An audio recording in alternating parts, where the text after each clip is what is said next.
What's up, guys? More Medic One. How are y'all today? I'm great. Hey, listen, I've had an overwhelming response recently about my video that I did on a Cub Cadet riding lawnmower and the coil replacement.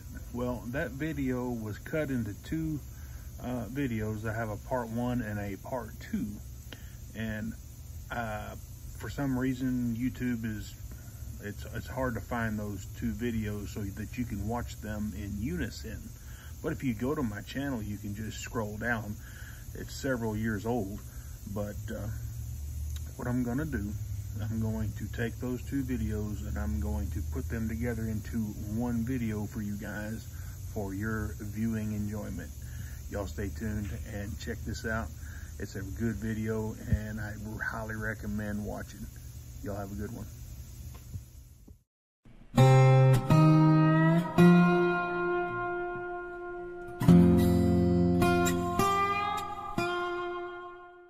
Hey guys, more Medic One. Today we have a Cub Cadet riding lawnmower on the bench, and the complaint is that it lost power, and when it goes to engage the blades don't want to, or the engine RPMs don't come up, or I don't want to say come up, but when he engages the blades, the engine RPM actually drops and doesn't have any power. But when I picked this machine up and he cranked it up, I was listening and I could just tell that it was running on one cylinder. So we're going to figure out why this gorgeous Cub Cadet, let's see here,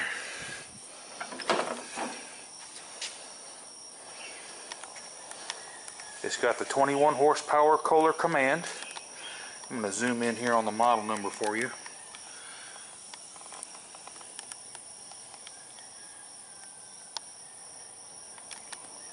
When I get one of these Kohler engines, the first thing that I do is I'm going to do a spark test. And go ahead and grab my spark tester. I like using the Echo, the PET 4000, because it's adjustable. You can adjust the intensity of the spark. You can screw this out and it's graduated, as you can tell. And there's right there where that should be about 1 kilovolt, and that's about a 60 thousandths gap, which is about the voltage range on HEI, most HEI ignitions. Basically what you want to do is remove the spark plug wire. We're going to hook up the tester in line and hook the lead from the tester back to the spark plug, and mine is just about worn out. I definitely need a new lead. Go ahead and have to shut the shop door here just for a second, because it's too much light in here. You can't see the spark tester. So what we're going to do, we're actually going to look for a spark.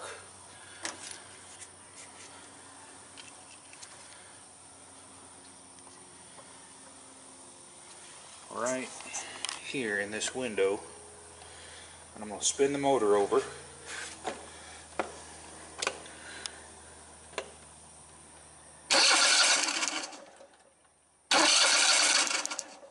As you can tell,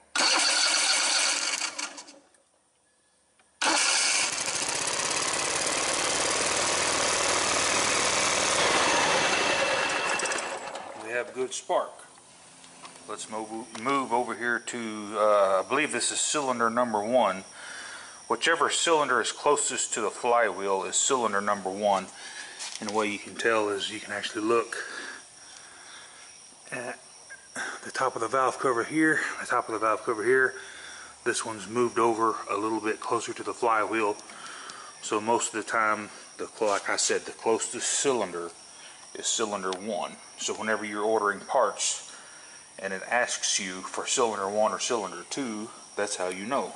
Okie dokie, so we got the spark tester hooked up to cylinder number 1, and we're going to spin it over and see if we have spark.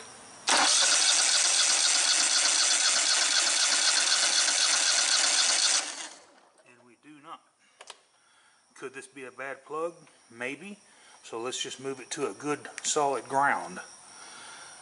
Try it again.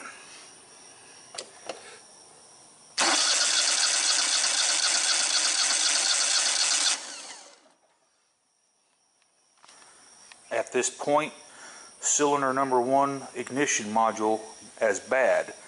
But however, before we start replacing parts, now this is going to be pretty much a pain in the rear end, because this engine's facing rearward, or the PTO shaft is out this way, and we've got a drive shaft that runs the transmission. If I remember right, I can take this plate off and I should be able to remove the blower shroud back enough without having to disconnect the drive shaft or remove the engine to gain access to the coils. But what I want to say is there is a small wiring harness between the coils with 2 diodes. What that does is it keeps the 12 volts from backfeeding into the coils, and in case of, say, like an ignition switch failure or something funky goes wrong with the wiring harness, if one of the diodes fails, it could fail in the grounded position and cause one of the coils, whichever diode is bad, to kill the coil. So what we're going to do, we're going to remove the blower shroud and take the kill wire off of the coil, and then we'll retest it. If we have fire after you pull the wire for the ground off of the coil, then we know the coil's good. We have an issue with the coil harness, with the diodes, or we have a problem on the tractor side. First thing you want to do is just remove the chopper screen here. It's just 8 millimeters. My big old head in the way. Hope not. There's 4 screws.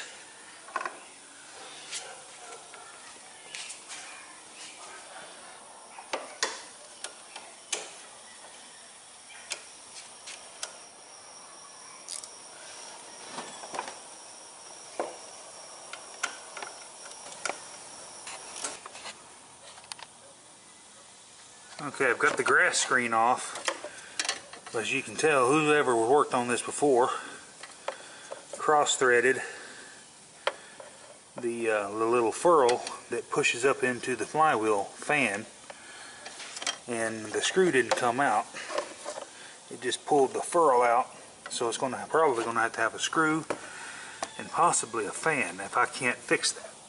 But the next step is going to be basically, now we're going to remove all of the screws that hold the blower shroud on. That way we can move it towards the rear.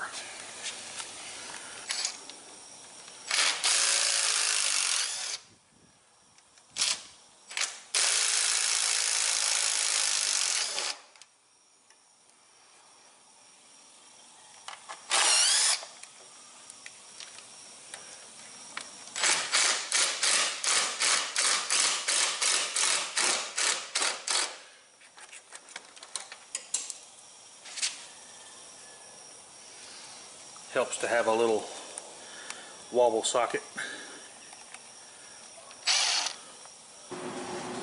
Now we're able to slide the blower shroud back enough to expose the ignition module here. And what we're going to do is we're going to disconnect it.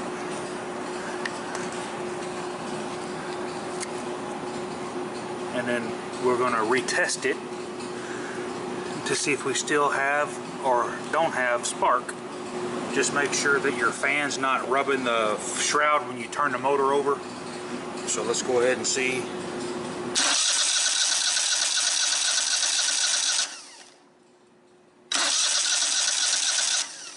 So I'm going to diagnose this as a bad ignition module. And they do go bad on Kohlers and Briggs and just about any manufacturer. I've had to replace them before, many times. One of the contributing factors of this coil going bad is heat. And now what I want to show you is this number 1 cylinder is completely blocked. I can't see any fins.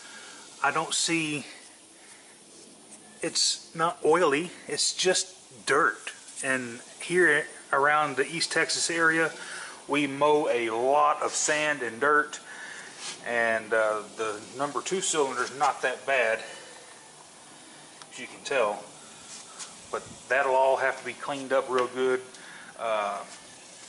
What happens is it creates, it's like throwing a blanket over the cylinder head, and it can't dissipate the heat, and it just knocks the coils out.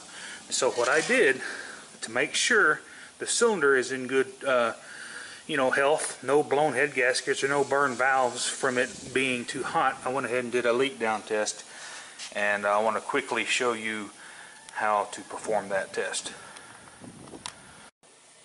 Get your leak down tester and just back it all the way off, and we're going to hook it up to shop air. And what you want to do is you want to turn the regulator in till this gauge reaches the set or 0. I just would like to just set it on 0. We're not too much worried about this gauge over here. So just at 0, and then pop it in place, keep it from moving. Next, we want to put the test hose and screw it down into the cylinder where the spark plug goes, and just hook it up. Go ahead and plug the hose into your gauge, and it immediately goes to 100% leakage. So if I could zoom you in here, and what I'm going to do,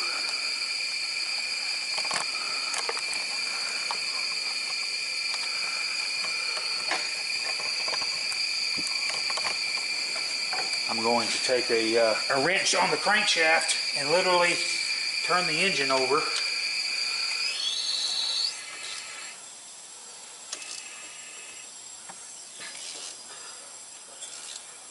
To top dead center. And as you can tell, with the piston at top dead center, we're at near 0 leakage. Before we replace the ignition module on this tractor, we're going to do a thorough cleaning. As you can tell, this number 1 cylinder is just completely packed with dirt. So let's get that all cleaned up.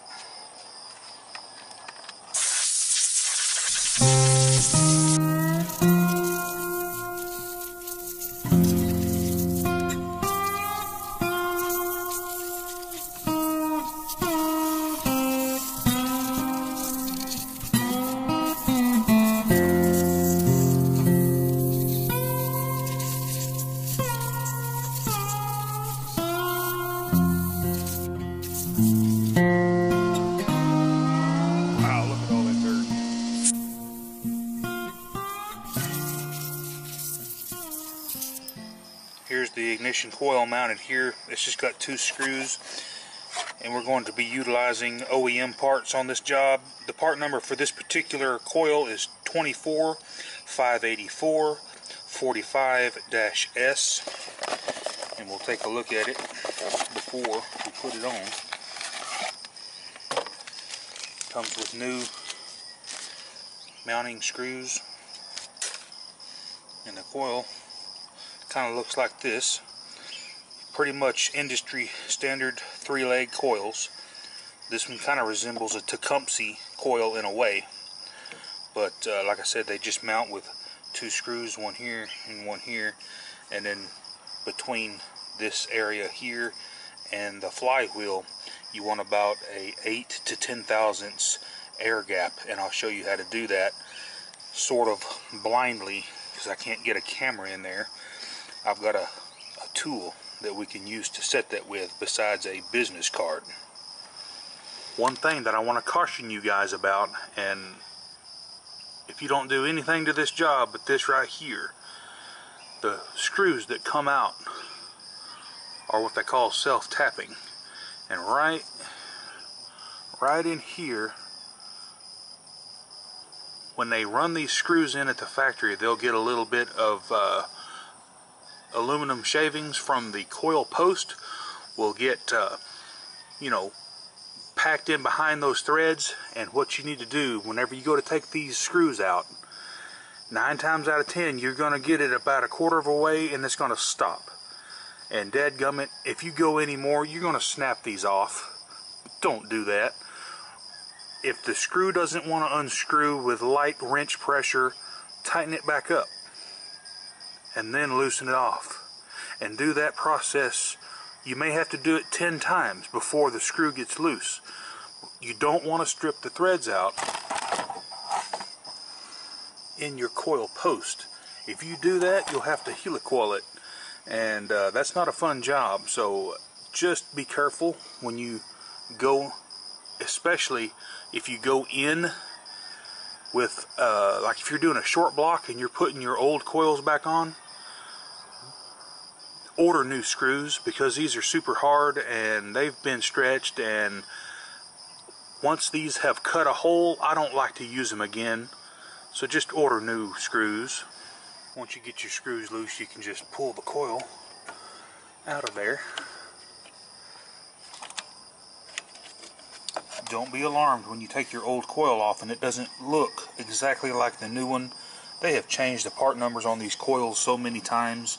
As you can tell, there's much more of a gap here between the lamination and the coil itself. It's a little tighter here on the old one. From what I understand, they did this to allow more airflow to keep it cool. And the old coil is a little taller, but that doesn't matter because it will go on there and it will fit. Just rotate your flywheel around to where the magnets are in line with your coil post here. And what I like to use is this style of gapper. I do believe this is a steel part number. If I can zoom in there, I hope y'all can see that. Let me turn it over. Yeah.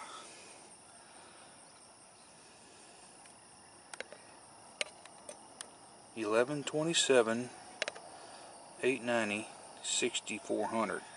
I've had this for years. It is made out of metal. It's 10 thousandths, and in tight cramped quarters like this, it's great because it'll stick to the flywheel magnet, and then you can bolt your coil down without having to have an extra hand.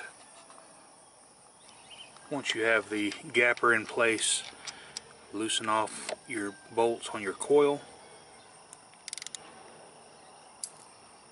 and it clicked a little. That means it got sucked down by the magnets. You don't want to hammer this thing down. You just want it to fall on its own pressure under the magnet. And once you get that, just torque your mounting screws and you will be good to go. Hey, let's have a little conversation right quick. Right in the comment section, I want you to answer this question, or maybe give me some feedback. As a small engine technician working on a 2-cylinder engine and you have a coil that goes bad, do you try to sell the customer another coil for the other side because it could possibly be failing in the future right close behind this other coil? Or do you just replace the one coil and go on about your business, and hopefully if the other one does fail, the customer realizes that you have to take the machine all back apart and do the job over again? He might be out a little bit of more money right now, 30-40 bucks, but you've got it tore down. You can replace both coils at one time. It's a tough choice, but you can always get with your customer before you start the job and explain that, yeah, we can replace this coil, but after I deliver it and it doesn't perform for you in the future because the other side went out, you just need to explain that there will be some diagnostic and labor for changing the other coil out. And that's a good thing about filming what you do, because you have video proof of what you worked on. That's another good thing I like about YouTube. It's pretty cool. Now I need to address the little ferrule. If you remember in the last video, this is the ferrule that presses into the flywheel fan screen that holds the chopper screen on here. and it has come out, and here's the screw, and it just threads on.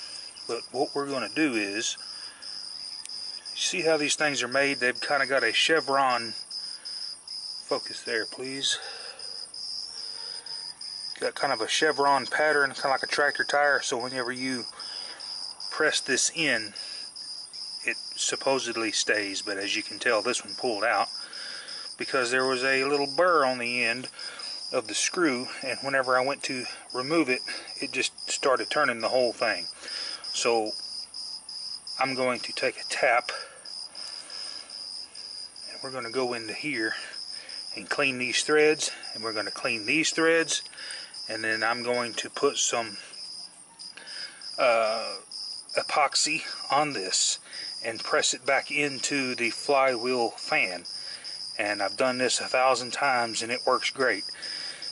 There's not a lot of pressure on this whenever you tighten it up anyway, so let's get that done.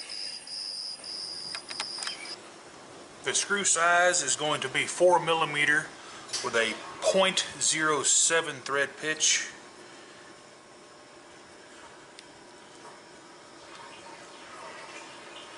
And just run it up there until it gets the burrs off.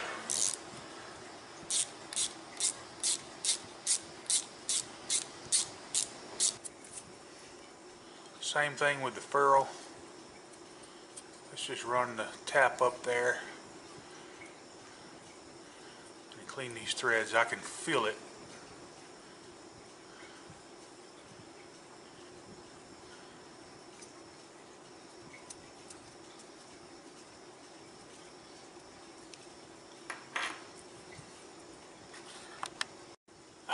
You ever run across a tool that looks like total crap, but they work great? I was fishing one day and thought I had me a little old white perch or crappie, and I pulled this daggum wrench out of the bottom of a lake about 15 foot down, and as you can tell, it's rusty, and the handle probably still has lake dirt on it, lake mud, but I've had them for years and they work great. So basically the end result is that you want to be able to screw this down just by hand like that. See how easy that is now? Let's go glue this back in. Alrighty guys, got her all put back together. Here's the moment of truth.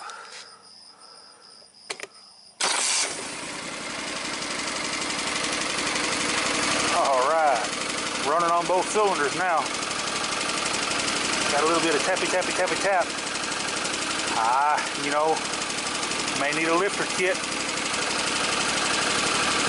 With this cylinder being gotten so hot, there's no telling. It could have a loose valve guide, but my leak down test says otherwise. So all I can do is let the customer know that this #1 cylinder is has been cooked pretty good, but you know, it is what it is, and it runs really well.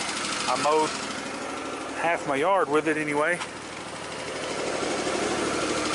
Let's go ahead and give it some throttle. I'll be watching for smoke out of the exhaust pipe.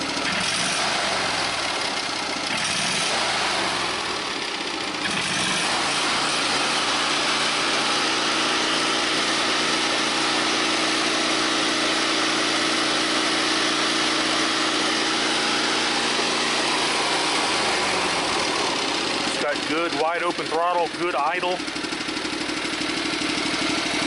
All in all, good repair. You just have to note your ticket and advise your customers whenever there might be an issue, because you know, you're not Superman. You don't have X-ray vision and you can't see inside this engine. So that's why we do leak down tests, to help, you know, in the aid in the diagnostic process. But I'm going to call this one good. We're going to deliver it on Sunday, good to go. Well guys, we got the Cub Cadet finished up, ready to go, and I'll see you on the next video, the More Medic 1. Have a great day.